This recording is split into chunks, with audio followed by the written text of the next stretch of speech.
Joining us now, chief strategist for the Bush-Cheney 2004 presidential campaign and senior MSNBC political contributor Matthew Dowd. Charlie Dent is still with us. All right, gentlemen. Matt, I'll give you the first one. Trump's face on Mount Rushmore? I mean, I don't know what ideal. I mean, the four faces that were carved were really not about the individuals per se. They were about the ideals of America. And I don't know.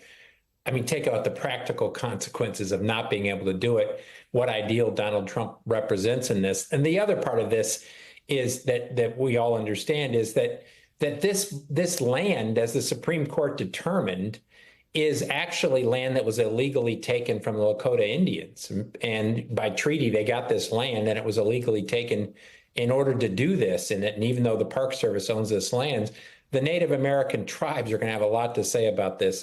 I think this is, and going to your last segment where Charlie was talking before, this is just another example of the sort of sycophants in the Republican Party today that just will do anything and say anything, even though they know it's not possible, just to get on Donald Trump's good side, even the idea of desecrating a historic monument.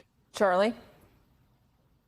Look, of all the problems that we're dealing with in this country, from the cost of everything to, real international issues, here we are talking about Mount Rushmore. And you heard all the reasons why, they're artistic, they're cultural reasons, they're tribal reasons, environmental issues, and of course, there's engineering issues. There's not enough rock. Why are we even having a conversation like this? Of course, we shouldn't be messing with Mount Rushmore. And by the way, we usually bestow these types of honorifics on people who are no longer alive. We don't talk about doing this for somebody who is not only alive, but currently in office. So for all these reasons, I don't think this is going to happen. And by the way, the United States Congress would have to vote on this, last I checked. And I suspect you'd have a difficult time getting 60 votes. So I would just take this proposal and kind of stick it in one of the drawers and say, we're not going to be messing around with this too much anytime over the next few years. Speaking of people not being alive, there was a strange rumor that took over the internet over the weekend that Donald Trump was no longer with us. I didn't notice it. I got a text, I think Saturday night, asking me about it. I missed it. I wasn't quite sure what was going on, but apparently it got pretty big. Donald Trump even tweeted, I guess, the other day, "I've never felt better in my life." What is the deal with these health concerns and these rumors on social media? I mean, I think it's interesting that because Donald Trump is on TV all the time, so many times a day, every day, not seeing him for 2 days in a row, Matthew, makes people wonder what might have happened to him. This is one of the downsides of social media. And I, for one, wasn't aware of this until today because I was out of Wi-Fi range for the last week in the San Juan Islands. So luckily, I didn't have to pay attention to any of this stuff. I think probably it's being driven by the health concerns that have been raised by people that have looked at Donald Trump, whether it's a look at his legs or the bruise and things on his hand or whatever. And he's nearly an 80-year-old man.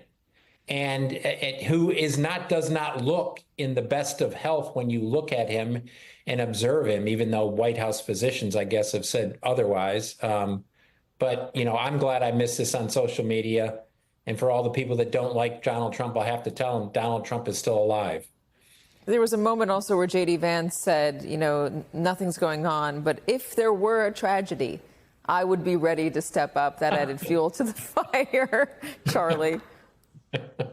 Yeah, look, this is just the recklessness of social media, and frankly, all these conspiracy theories out there. And this is a problem for the president, as we know, he's dabbled in conspiracy theories, and this is one of those cases where he's getting hoisted on his own conspiracy theory platoon. He's alive. It's quite obvious. But this is what happens. This is what we're dealing with in 21st century America, where people start throwing things out there. And it's shocking that a lot of people believe nonsense. And that's what we're dealing with in this.